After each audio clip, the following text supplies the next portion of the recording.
우리가 우리에게 주어진 삶을 살면서 많은 것들이 필요하고 또 우리 마음속에서 요구되어지는 것들이 참 많이 있습니다. 그 중에 하나가 위로입니다.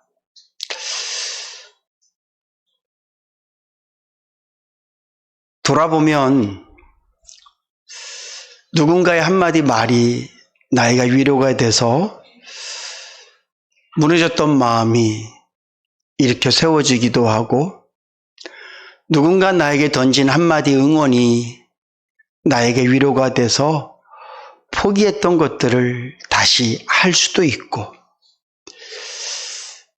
특별히 상황과 형편이 너무 어려워 지쳐 있을 때 누군가의 따뜻한 위로가 정말 내 마음속에 살 희망이 되기도 하고, 세상은 그래도 내가 살만하다, 살아야 되겠다, 그런 마음을 들게 합니다. 근데 제가 가만히 생각해 보니까 위로를 주고 위로를 받는다는 게 쉬운 일은 아닌 것 같아요. 제가 말씀을 묵상하면서 하나님 보니까 차라리 누구에게 위로를 받는 것보다 돈 빌리는 게 더 쉬운 것 같아요.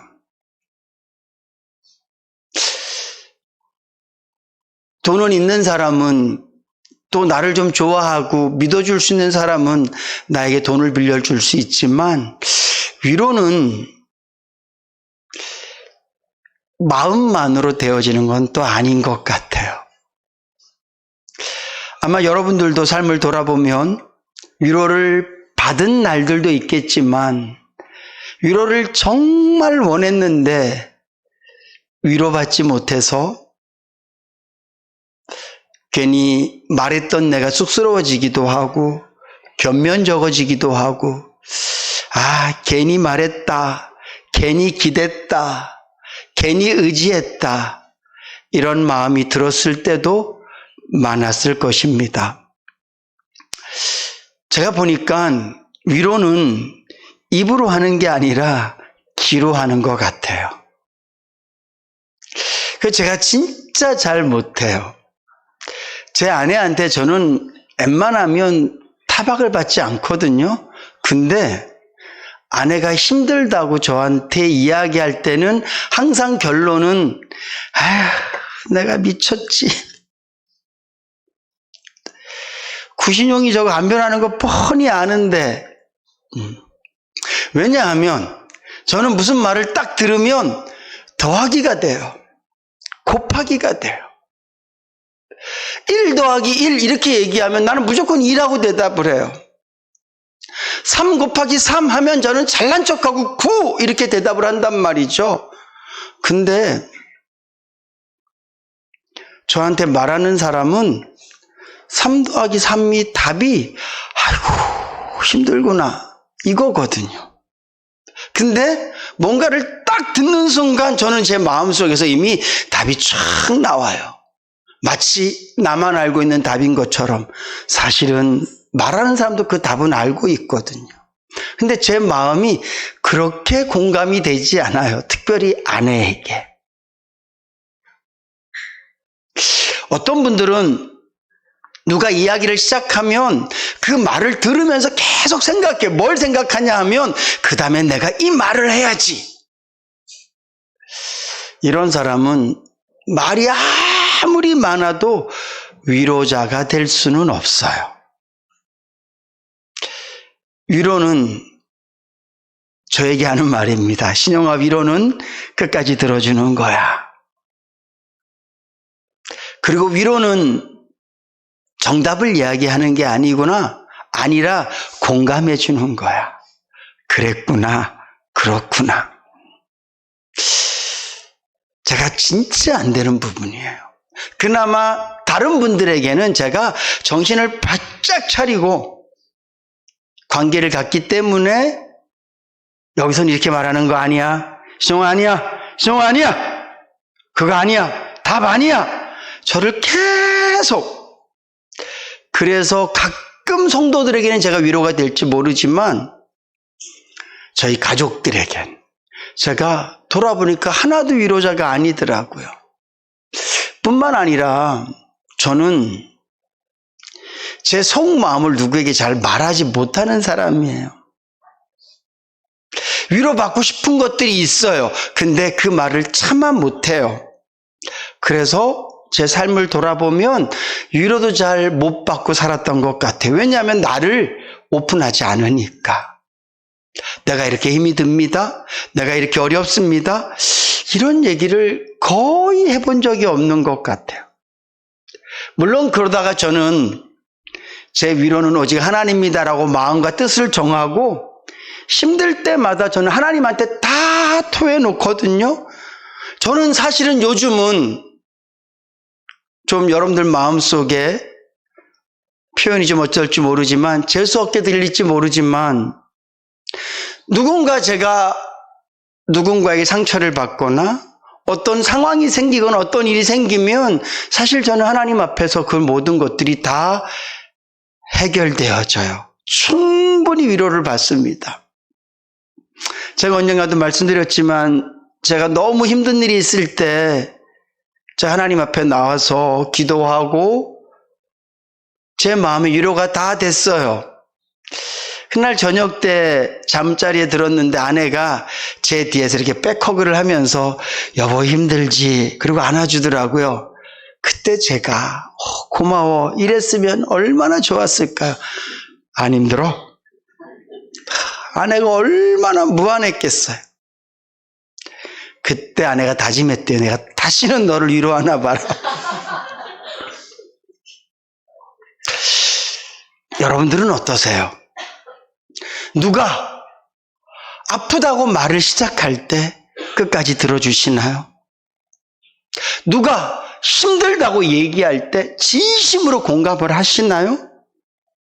아니면 누가 무슨 말만 하면 답은 그게 아니야. 이렇게 마음속에 저처럼 산수를 하고 계신가요? 바라기는 저와 여러분들 마음속에 하나님의 사랑이 임해서 끊임없이 들어주시고 우리를 끝까지 참아주시는 그 하나님의 사랑이 우리 마음속에 임해서 힘들고 아파하는 자들, 외로운 자들, 괴로운 자들을 위로하며 위로자의 삶을 사실 수 있기를 주님의 이름으로 부탁을 드립니다.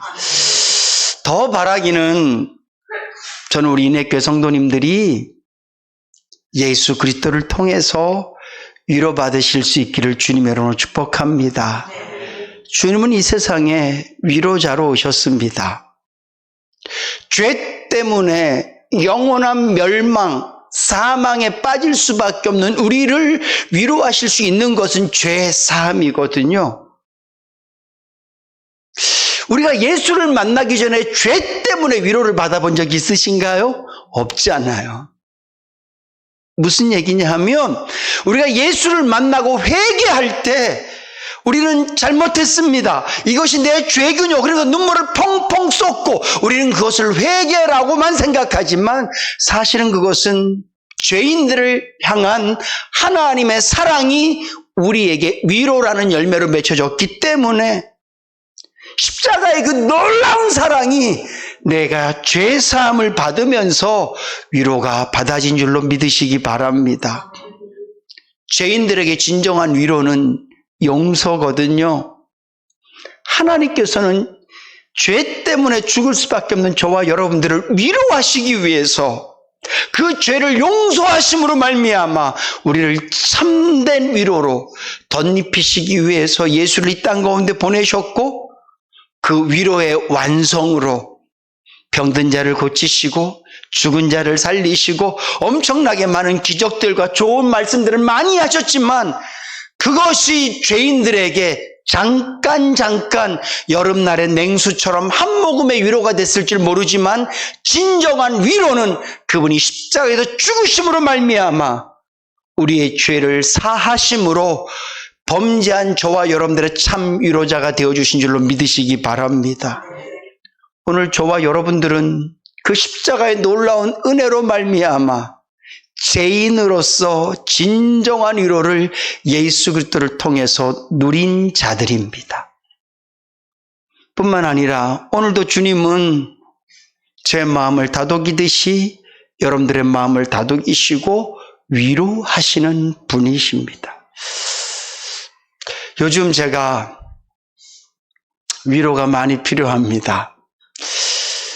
몇몇 분들이 저를 보면서 걱정하시더라고요. 저는 목사님이 무너질까 봐 걱정돼요. 어제는 제 아내도 저한테 그런 얘기 하더라고요. 요즘 당신이 많이 걱정된다고. 하나님께서 저에게 주신 복이면서 은혜죠. 성도를 사랑할 수 있는 마음. 제가 믿음이 부족해서가 아니라 너무 사랑해서 그냥 문득문득 마음이 참 아파요. 미안하고 어떻게 해야 될지를 모르겠고 참 제가 위로가 필요해요. 그리고 생각해 봅니다. 우리 성도님들에도 위로가 필요하겠다. 각자 다른 문제 때문에 어렵기도 하지만 우리 인내교회는 지금 사랑하는 성도들의 아픔 때문에 우리 모두가 공통적인 고통을 느끼며 살거든요. 그래서 우리는 같은 위로가 필요해요.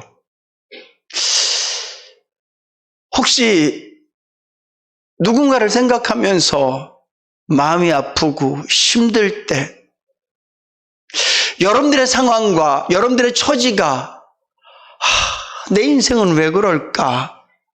왜 나는 시간이 지나도 내 삶엔 변화가 없을까?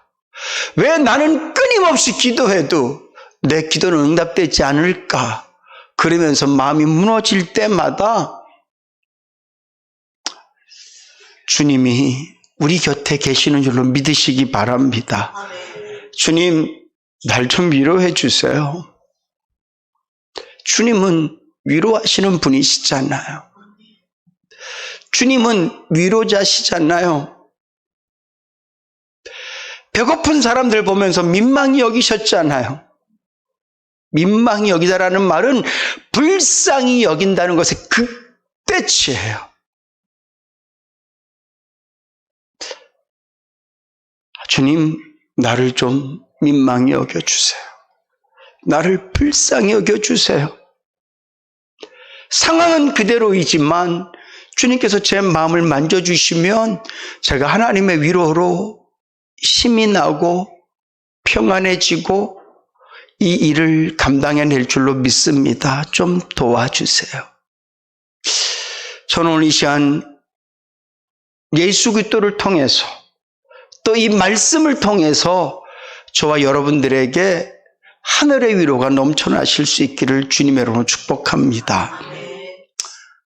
뿐만 아니라 말씀은 우리에게 위로가 됩니다. 여러분, 위로가 필요하실 때 성경책을 여세요. 위로가 필요하실 때 여러분들이 좋아하던 하나님의 말씀을 기억하세요. 틀림없이 하나님의 말씀은 우리의 마음속에 위로가 될 거예요. 하나님의 말씀은 그냥 글자가 아니에요. 이 성경은 믿음이 없이 바라보면 그냥 책일 뿐입니다. 이 성경책은 믿음이 없이 바라보면 그냥 검은 것은 글자고 하얀 것은 여백일 뿐이에요. 그렇지만 믿음으로 이 말씀을 바라보는 자들, 믿음으로 이 말씀을 대하는 자들에게는 이 말씀은 살아있는 하나님의 위로가 되고 능력이 되고 힘이 되어질 줄로 믿습니다. 특별히 오늘 이 말씀은요, 저에게 너무 큰 위로가 됐어요. 오늘 이 말씀이 여러분들에게도 동일하게 위로가 될 줄로 믿습니다. 성경에는 무수한 사람들의 이야기와 사건과 상황들이 연출되어져 있습니다. 때로는 우리가 다니엘이 사자굴 속에 들어갔는데 사자가 다니엘을 해하지 않고 오히려 하룻밤 자고 난 다음에 건강한 모습으로 사자굴 속에서 나오는 그런 성경 구절을 통해서도 우리가 위로를 받고, 소년인 다윗이 거대한 골리앗과 전쟁을 해서 돌팔매질로 골리앗을 쓰러뜨린 그 사건을 통해서도 우리가 위로를 받고, 오병리의 역사를 통해서도 우리가 위로를 받지만, 때로는 우리처럼 기도하고 하나님께 매달리고 열심히 신앙생활하려고 노력하고 또 노력했는데도 하나도 변하지 않는 그 상황 속에서도 주님을 바라보았던 사람들의 이야기도 우리에게 위로가 되는 줄로 믿으시기 바랍니다. 저는 오히려 후자가 훨씬 더 위로가 돼요. 여리고성이 무너졌다고? 근데 왜 나는 안 무너져요, 하나님? 죽은 나사로가 살아났다고요? 주님, 죽는 것까지는 바라지도 않습니다. 지금 이 상황 속에서 치료해 주세요. 때로는 성경에서 승리하고 하나님의 막 능력이 나타나지고 기적과 이적이 막 나타나지는 그런 말씀들이 위로가 될 때도 있지만, 때로는 그 말씀이 저에게 아무런 감흥이 안 될 때도 있어요. 근데 오늘 이 말씀은 언제나 저에게 위로가 돼요. 오늘 말씀 보세요. 어떤 이들은 희롱과 채찍질뿐만 아니라 결박과 옥에 갇히는 시험도 받았다. 이 사람들이 무슨 죄를 짓거나 나쁜 짓을 해서 이런 어려움을 당하는 것이 아니라 오직 예수 믿는다는 이유 하나만으로 세상 사람들에게 희롱받았어요. 예수님이 그러지 않았습니까? 눈을 가려놓고 뺨을 때리고 누가 때렸는지 알아맞혀 보라 그러고 얼굴에 침을 뱉고, 그런 희롱을 주님이 받으셨던 것처럼 초대교회 많은 성도들이 예수 믿는다는 이유로 희롱을 받았단 말이에요. 성경에는 하나님의 사랑을 희롱했다가 불곰에게 찢겨 죽는 일도 나타났었고요. 하나님의 살아계시다는 그 놀라운 능력들이 하나님의 사람들에게 엄청나게 나타났어요. 갈멜산에서는 엘리야가 850명의 이방 선지자들과 싸워서 승리하도록 하나님께서 불을 내리시기도 하시고요. 모세가 광야에서 이스라엘 백성들이 인도할 때는 모세에게 대적하는 사람들을 때로는 땅을 열어서 삼키기도 하시고, 하나님께서 이렇게 하나님의 사람들을 얘는 내 사람이다, 얘는 내 거다, 얘는 내가 책임진다, 이런 능력을 보여주기도 하셨지만, 어떤 경우에는 희롱당해도 하나님께서 묵묵부답이실 때도 있었다는 거죠. 채찍에 맞을 때도 하나님께서 고스란히 그냥 다 맞도록 하실 때도 있었다는 거죠. 뿐만 아닙니다. 결박과 옥에 갇히는 시험도 받고 돌로 치는 것과, 스데반 집사님이 돌에 맞아 죽지 않습니까? 그가 은혜가 없어서 돌에 맞아 죽는 게 아니라 성경 말씀에 보면 그가 성령이 충만해서 하나님의 말씀을 전했고요. 베드로는 말씀을 전할 때 사람들이 가슴을 치며 우리가 어찌하면 되겠습니까? 그리고 회개했는가 하면 스데반 집사님이 설교할 때는 사람들이 돌을 들어서 이를 갈며 스데반 집사님을 돌로 치기도 했단 말이에요. 그때 하나님께서 도단성에 갇혀있던 엘리사와 그의 종의 눈에 하나님의 천사가 아람 군대보다 더 앞서 도담성을 지키고 있는 것을 보여주듯이, 스데반 집사님이 돌로 맞을 때 하나님이 함께 계셨는데 그 정도 도를 다 막아주실 수도 있었는데 하나님이 그렇게 하지 않으시기도 하셨단 말이죠. 톱으로 켜는 것과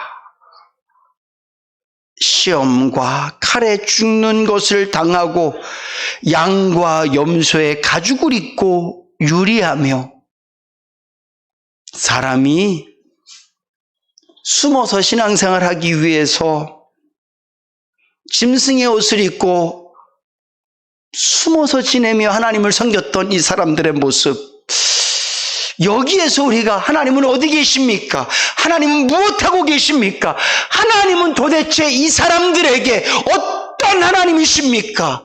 우리가 질문할 수 있어요. 반문할 수 있습니다.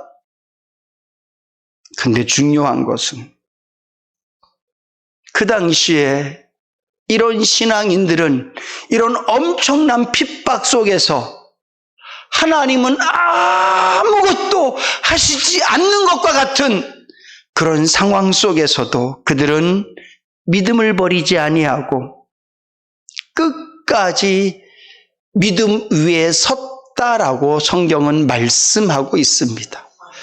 저는 이 말씀이 저에게 너무나 위로가 되고 도전이 됩니다. 그렇습니다, 하나님. 제가 목회하면서 아니면 제가 신앙생활을 하면서 나에게 어떤 일들이 생겼을 때 하나님께서 아무것도 안 하시는 것처럼 보여진다 할지라도 주님, 오늘 제가 이 말씀을 기억합니다. 이 말씀이 저에게 위로가 됩니다. 왜 위로가 되냐 하면 하나님께서 아무것도 안 하시기 때문에 위로가 되는 게 아니라 그 다음 말씀이에요. 이는 하나님이 우리를 위하여 더 좋은 것을 예비하셨다. 그래서 위로가 되는 거예요. 39절 말씀 보세요. 이 사람들은 다 믿음으로 말미암아 증거를 받았다. 근데 약속을 받지 못했다. 이것은 약속을이라고 우리 성경에 이렇게 해석되어 있는데요. 사실은 이 말씀은 약속된 것을 받지 못했다는 거예요. 오늘 이들이 이 고통과 어려움 속에서도 견딜 수 있었던 것은 하나님은 내 편이십니다.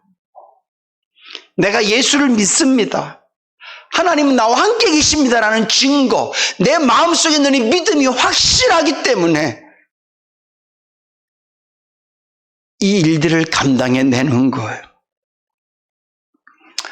김여연 집사님께서 병원에 지금 입원해 계시죠? 제가 4번 이렇게 찾아뵀었는데 물론 제가 목사니까 다른 이야기보다는 믿음의 이야기들을 더 많이 하실 수도 있겠지만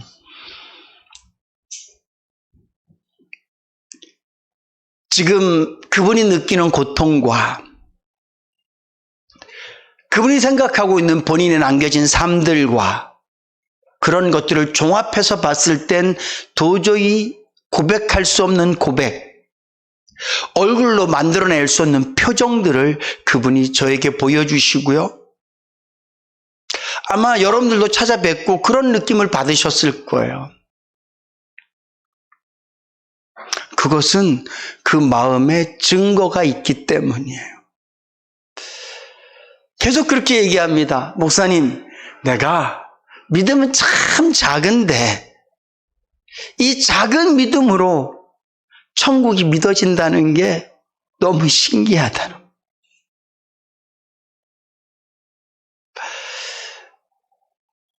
바늘구멍 같은 구멍으로 세상이 다 보여진다면 얼마나 신기하겠어요. 그분 표현이 내가 믿음이 참 작은데 내 이 작은 믿음으로도 천국이 믿어진다는 게 자기 너무너무 감사하다고. 여러분, 믿음은 그런 것인 줄로 믿으시기 바랍니다. 믿음이 크다 작다, 크다 그래서 뭐 내가 더 많은 것을, 아니요. 믿음이 붙잡는 것은, 우리가 붙잡는 믿음은 다른 것이 아니라 천국인 줄로 믿으시기 바랍니다. 그래서 제가 그랬어요. 당신 믿음이 작은 믿음이 아니야. 엄청 큰데? 그 천국을 붙잡다니 놀랍다.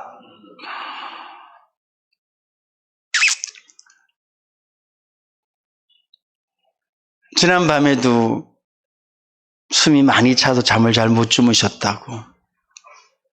근데 중요한 건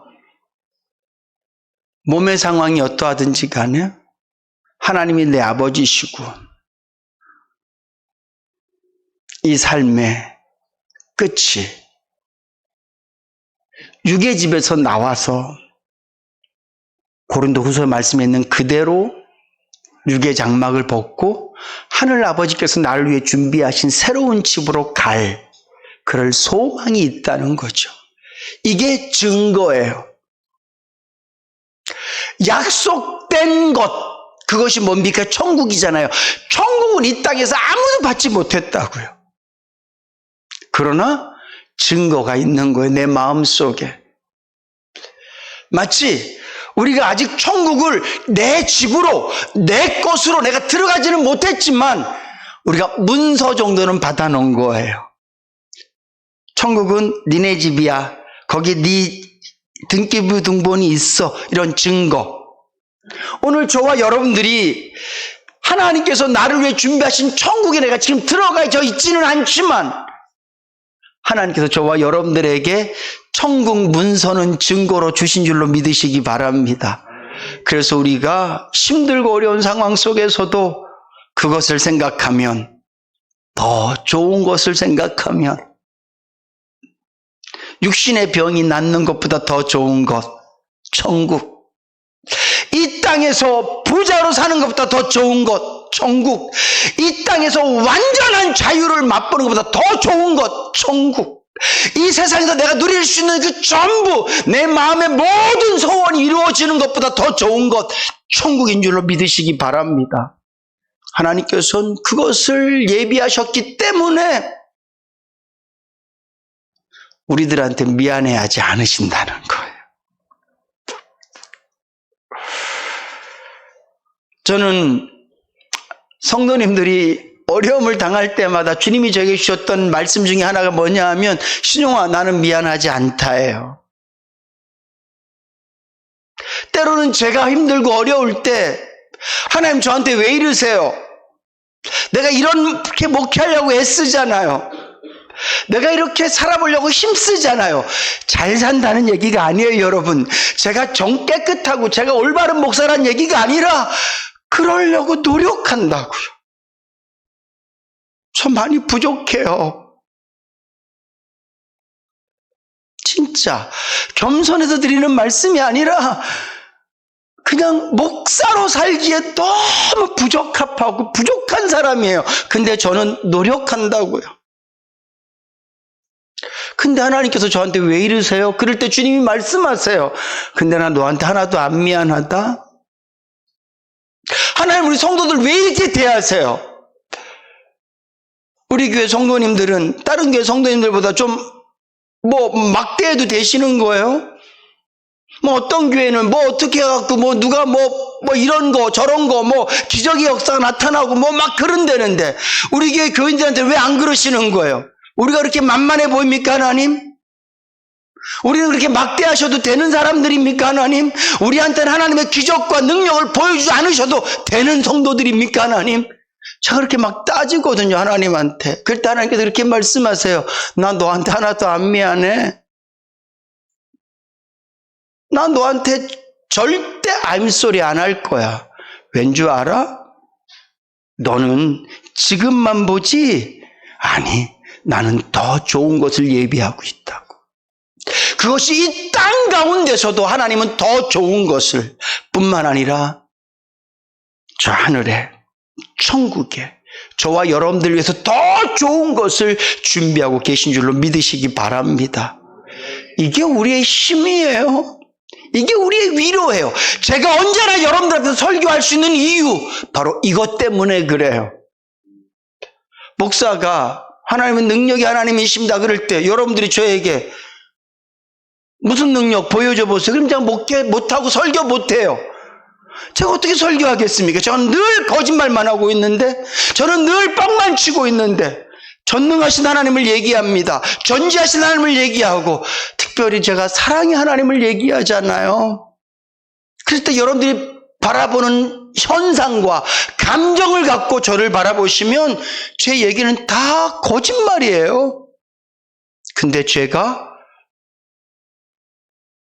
우리의 삶 가운데 하나님의 능력이 나타나지는 것처럼 보여지지 않을지 모르지만 지금도 하나님은 일하고 계시고요.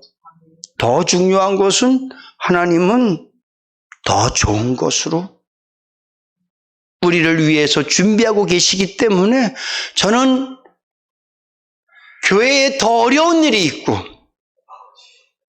더 힘든 일들이 생기고, 와, 예수 믿어도 이런 일이 생긴다고? 교회에 왜 이런 일이 생기지? 라고 말해도 저는 이 목회자로서 하나님의 말씀을 전파하는 것은 저는 멈추지 않을 거예요. 왜냐하면 저는 하나님에 대해서는 당당하기 때문에 그래요. 신용이는 여러분들 앞에 자랑할 게 하나도 없어요. 저는 여러분들 앞에 내세울 게 없고요. 저는 여러분들 앞에 제가 약속할 수 있는 게 하나도 없어요.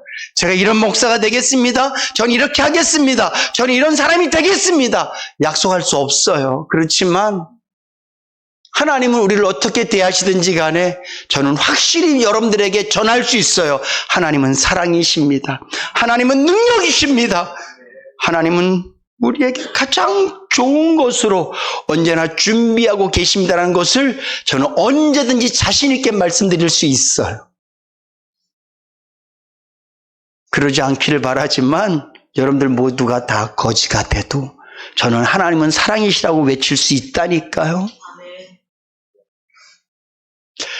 그러지 않기를 바라지만 제가 지금보다 훨씬 더 힘들고 어려운 상황 속에서 처박혀진다 할지라도 하나님은 나를 사랑하시고 하나님은 전능하신 분이라고 저는 외칠 거예요.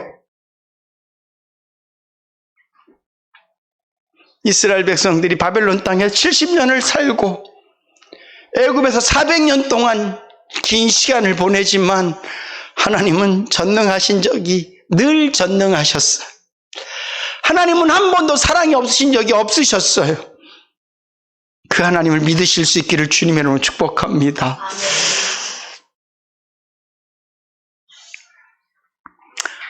아침에 차를 타고 이렇게 오는데 저는 그렇더라고요. 꽃이 핀 산보단 파란 산이 더 좋아요. 그래서 제가 산이 너무 파래요 그랬더니만 우리 최금희 집사님이 이렇게 문학산을 바라보시면서 얼마 전까지만 해도 그냥 허연 나무만 서 있더니만 언제 저렇게 빽빽하게 파랗게 됐는지. 그래서 제가 그랬어요. 천국에 가면 우리의 모습도 그럴 거예요. 어떤 사람이든지 간에 이 땅에서의 마지막 시간은